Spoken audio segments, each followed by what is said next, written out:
In this video, I'm going to react to how the US government would survive doomsday.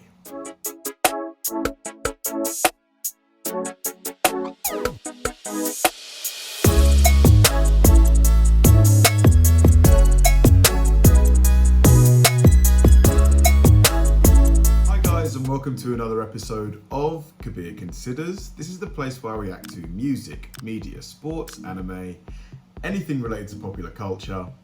I'll watch it with an open mind and give you my 100% honest reaction to it. And if you could please hit that like button early, I'd really appreciate it. Now, this is the kind of video that I could easily watch in my spare time, just as a sort of like curiosity. Like, this kind of situation is something that I imagine every government or every serious government on the planet has a plan for. You know, what would happen? What would you do in the event that something just massive and unforeseen and devastating happens? You know, like if there was an alien invasion, for example, what would be the plan of action? If there was, you know, a massive, humongous volcano eruption like Yellowstone, for example, you know, what would you do? Like, so it just poses the question, you know, like, are the people, you know, in government, do they have a plan? Is the plan detailed enough? You know, does it take into consideration the variety of variables and things that could happen that, you know, it must be a really difficult thing to plan for. So this video, when it was recommended to me, I immediately put it near the top of my list because, like I mentioned, this is something that I have great interest in. So let's go. This is going to be me reacting to how the US government would survive a doomsday event. Let's do it. This video was made possible by Hover. Get 10% off your custom domain or email from Hover at hover.com/Wendover. When nuclear bombs obliterate the Earth, or a virus wipes out the human race, or robots push mankind out of existence, the US government believes that democracy should continue on. The country believes that even if the population of the US ceases to exist, the country should go on. Akin to its almost paranoid nature, the US government has a series of defined protocols on how to continue the country when the country is no longer. The continuity of government plans. You probably already know about part of these plans because you probably know about the US president's line of succession. If the president dies, there's a list of 17 people ranging all the way from the vice president down to the Secretary of Homeland Security who would take their place. With such a long list, the chances of the US going without a president are near none. The one time a year when the entire... And that's key, because obviously you need, you know, a car only has one driver. I know it's quite a poor analogy, but, you know, every ship needs a captain. You need one focal point in terms of leadership. You need to know who to look to make the big decisions, right? Entire line gathers together, the State of the Union.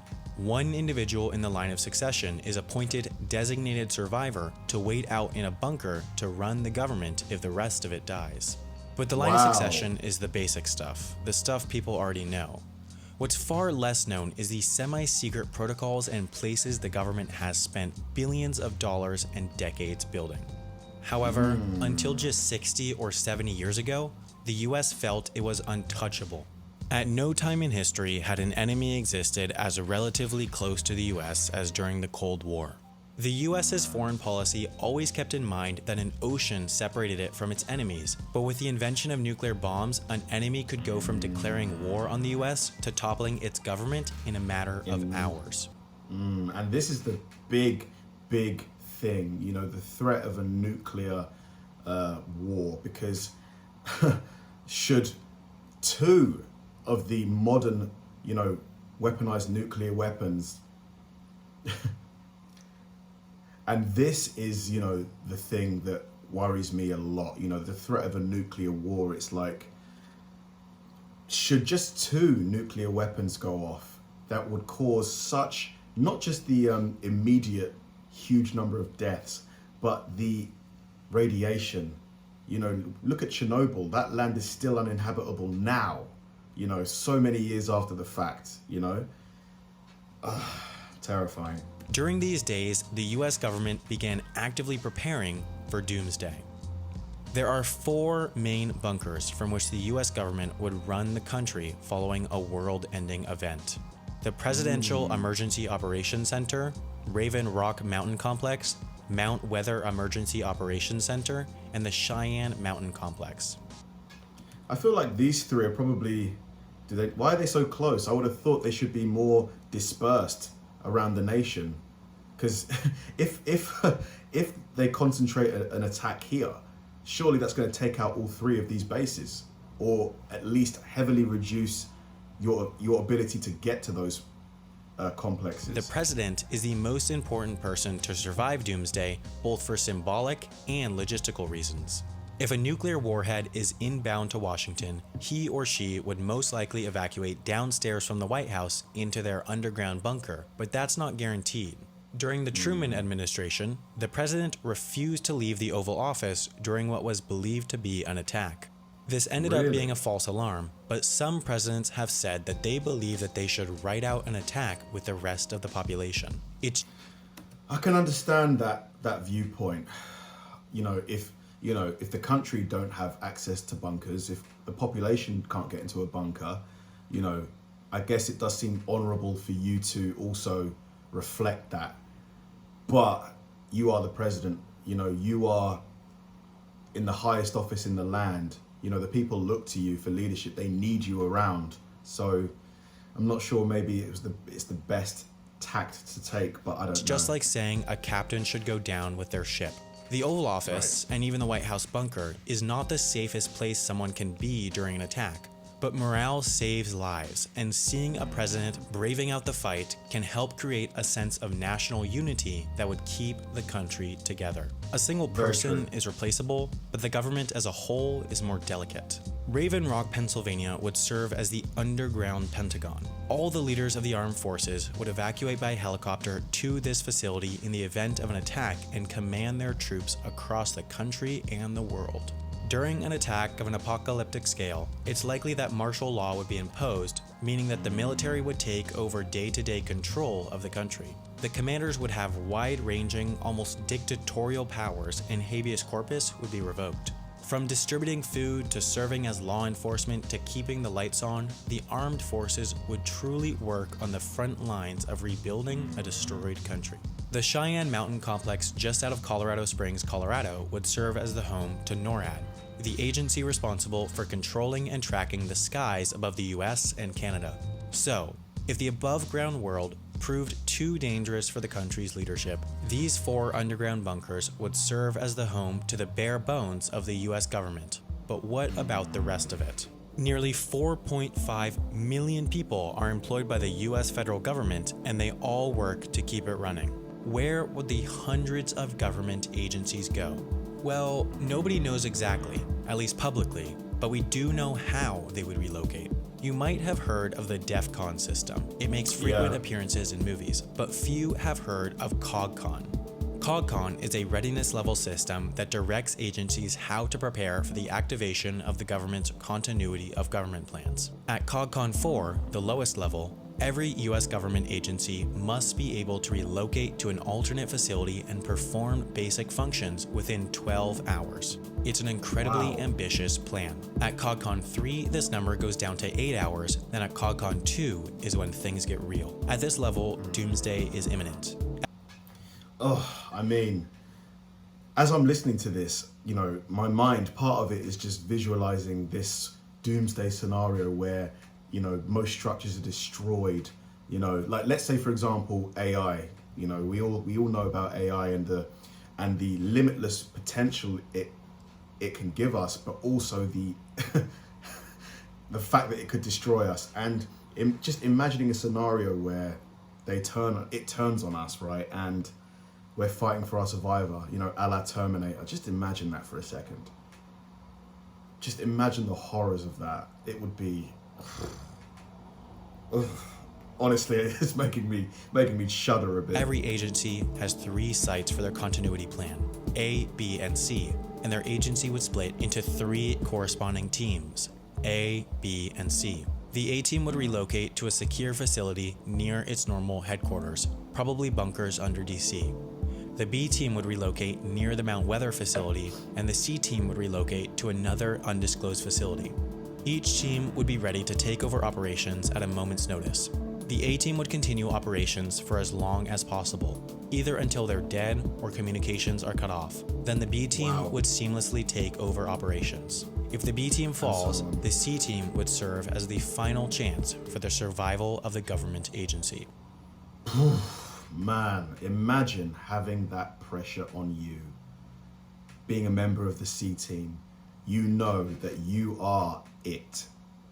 If you go down, everything goes down.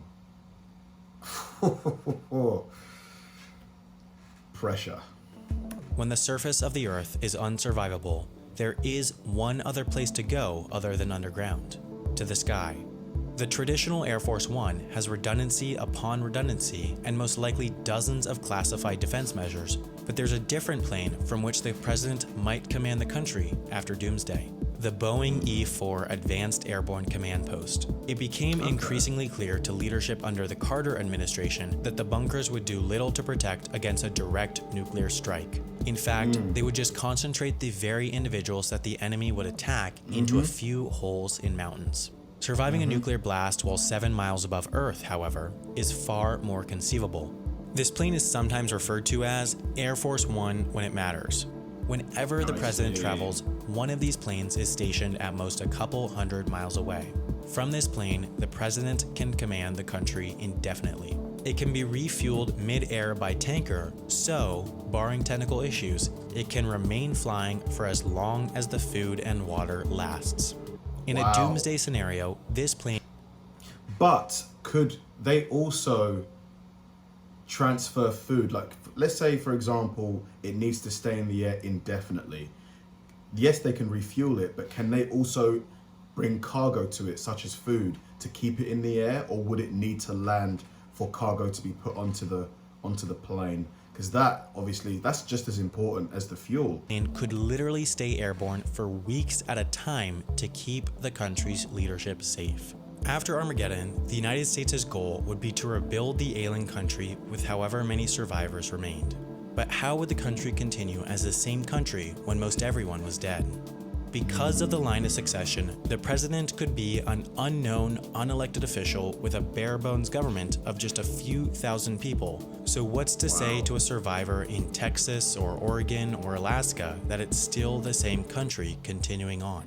Well, what binds America together is a common culture and legacy. Art and historical artifacts are the physical representations of this, and their survival would pose a powerful message about the State of the Union. On Doomsday, resources would be scarce and disjointed, so officials have had to make decisions about which items to save and which would be left behind. For example, priority would be given to Leonardo da Vinci's Ginevra da Vinci over Rogier van der Weyden's St. George and the Dragon, and the Declaration of Independence would be saved before the Constitution. Ideally, though, all three of the nation's most important documents, the Declaration of Independence, the Constitution, and the Bill of Rights, would be evacuated from Washington. Grouped together, they would be called Freedom Documents Group 1, and while some high-level officials would evacuate Washington by road, these three documents would get their own helicopter straight to Mount Weather to continue the powerful legacy of the United States. Nobody knows exactly how or if the US government will survive Doomsday. All we know are some of the plans. Plans are just plans, though, and do not account for the unknown. In the event that the United States is truly threatened by nuclear war, pandemic, or any other world-ending event, who knows if the population will even believe that they are still in the United States? Little distinguishes one country from another other than what people think, and if people believe they are part of the country of Alaska or the Kingdom of California, then for the most part, they are. If the principles of separation of power, judicial review, checks and balances, limited... He made such an excellent point there, because the survival of the country would depend entirely on people's willingness to obey the rule of law. Like, if suddenly, there's just anarchy spreading around, people looting and whatever, because there are going to be people who, unfortunately, look at it as an opportunity, believe it or not, to enrich themselves. So just being able to keep relative organization and, peace, really, that would be such a huge challenge, especially in a country so big and huge, where the cultures in certain areas can be so different to other areas. Yeah, it'd be a big challenge, huge challenge. Government, federalism, and popular sovereignty live on past the end. The continuity of government plans have succeeded, even if the members of government die. These plans are not about saving the president or the secretary of defense or any one person. They're about making sure the structure of democratic government continues on through thick and thin. This video was made possible by Hover. That was awesome, really thought-provoking, just incredible really that it's been thought out. And obviously, to be honest, I'm not surprised, because a country, you know, with the power, strength, financial influence of America, you know, you need to have a plan for every conceivable scenario you can see yourself in, or potentially in. Yeah, just the things like, you know, keeping the important documents safe, you know, deciding what the chain of command was. Should the president go down? Should the vice president go down? You know, really interesting. Like, I love these kinds of videos. They just give me a lot of food for thought. Hopefully we never see, you know, the world in such a scenario, in such a doomsday scenario, because it wouldn't be good for anyone really. But yeah, really interesting. Thanks to whoever suggested this one. Please suggest more stuff like this, because I love it. Thanks for watching, guys. If you enjoyed this video, please like, subscribe, turn on bell notifications, and keep throwing the recommendations my way. I know I say it all the time, but they genuinely help me out, because if I know you enjoyed watching something, I'll definitely enjoy reacting to it.